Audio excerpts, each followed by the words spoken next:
Far and away my favorite moments in economy-driven colony sim Pioneers of Pagonia were when I just forced myself to stop frantically micromanaging the game's complex production chains and instead just sat back to bask in the game's overwhelming wuselfaktor, aka hustle and bustle. Watching diggers excavate the earth for a new building, seeing carriers shuttle and stack up requisite resources, marveling as builders erect the structure in real time. There's an overwhelming attention to detail in Pioneers of Pagonia that permeates your entire settlement, and it takes place on an enchantingly massive scale. But after snapping out of these mesmerizing moments, my smile would inevitably slip as I went back to fighting some of the game's teeth-grinding frustrations and inherent limitations that Pioneers of Pagonia puts on your ability to build, explore, and conquer, at least at this stage of early access. To be sure, many of the gripes I'll raise in this review will probably be addressed by the time POP goes 1.0, but I can only review what I'm given, and in its current state, Pioneers of Pagonia doesn't give you quite as much as you'd think by looking at it. Well, unless that is you count the humongous stockpile of tools, people, and resources on your ship that you start with each game. After selecting from POP's short list of increasingly difficult maps or customizing your own, you'll load into a procedural pastel world full of bandits, specters, and werewolves oh my, assuming you selected a combat map. Upon drawing roads in the dirt and plopping down some preliminary buildings like stone quarries, sawmills, and guard towers, Pioneers will flood from your Noah's Ark of stuff and begin automatically building out your settlement. Having never personally played the Settlers series, which sported the same original creator as does Pioneers of Pagonia, this auto-building system caught me by surprise and lulled me into a false sense of fiscal security. And sure enough, an absent-minded hour later, and after telling my settlers to build everything with reckless abandon, my resources dried up and my supply chain screeched to an unceremonious halt. To make matters worse, Pioneers of Pagonia will send increasingly more bad guys your way as the game goes on. Thieves steal your stuff, bandits kill your guards and steal your stuff, and monsters make it hard to expand your settlement. Fail to keep pace with the game's predetermined schedule of suffering, and you might find yourself stuck in a tricky downward spiral that's hard to escape,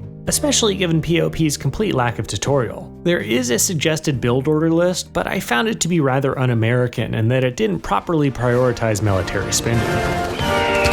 And so, after a couple ugly attempts at settlements, I began to better optimize my economy by prioritizing build queues, making sure mines and mills were within range of their target resources, and closely watching my guild hall, which lists what professions are needed settlement-wide, thereby helping you decide what tools to prioritize at your multitude of workshops. Carriers will then report to your guild hall, grab the tools they need, and transform with a flash into foragers, hunters, smiths, you name it. The same loop is true for soldiers, and you'll need them if you're to stamp out the scourge of baddies that swarm the green hills of Pagonia. While you can't control individual units, you can rally soldiers at garrisons or guard towers and then send them all out en masse with the focus point button. After cleansing the land, all that's left to do is befriend the utterly lifeless neighboring settlements in your map by completing trade orders. I would really rather just kill everyone and everything, but that seems to run counter to the dev's vision for Pagonia, as the overarching theme is apparently uniting all of the islands under a big happy peace flag.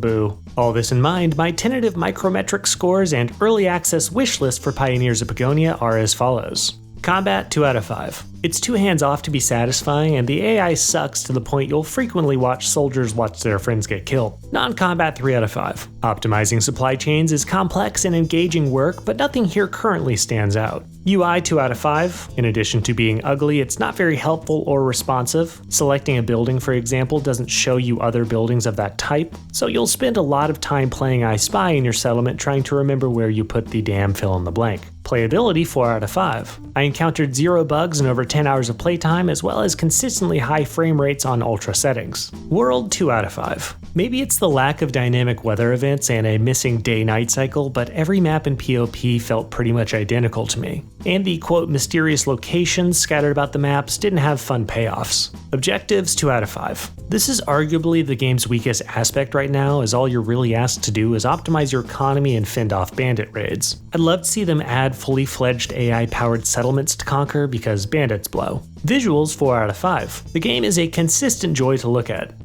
a distance. Up close, most animations are pretty choppy, but that should get cleaned up by 1.0. Music 3 out of 5. What's here is nice, but there's not much here yet. Sound 3 out of 5. Nothing bad, but nothing special to report. And finally, value. This one's hard because if you like the look of the game, it makes sense to support it now, but I'm personally giving it a 2 out of 5 because I felt like I saw what Pioneers of Pagonia had to offer within the first 5 hours. And not all that much changed after the next 5. While the game certainly has a decent foundation and plenty of room to grow, I wouldn't say it's currently worth $30. So, in the end, and after averaging up our micrometrics, Pioneers of Pagonia earns a subject to change aggregate megascore of 2.7 out of 5. And I'm happy to answer any questions you have about the game or my review. Until next time, this is Scope, and thanks for watching.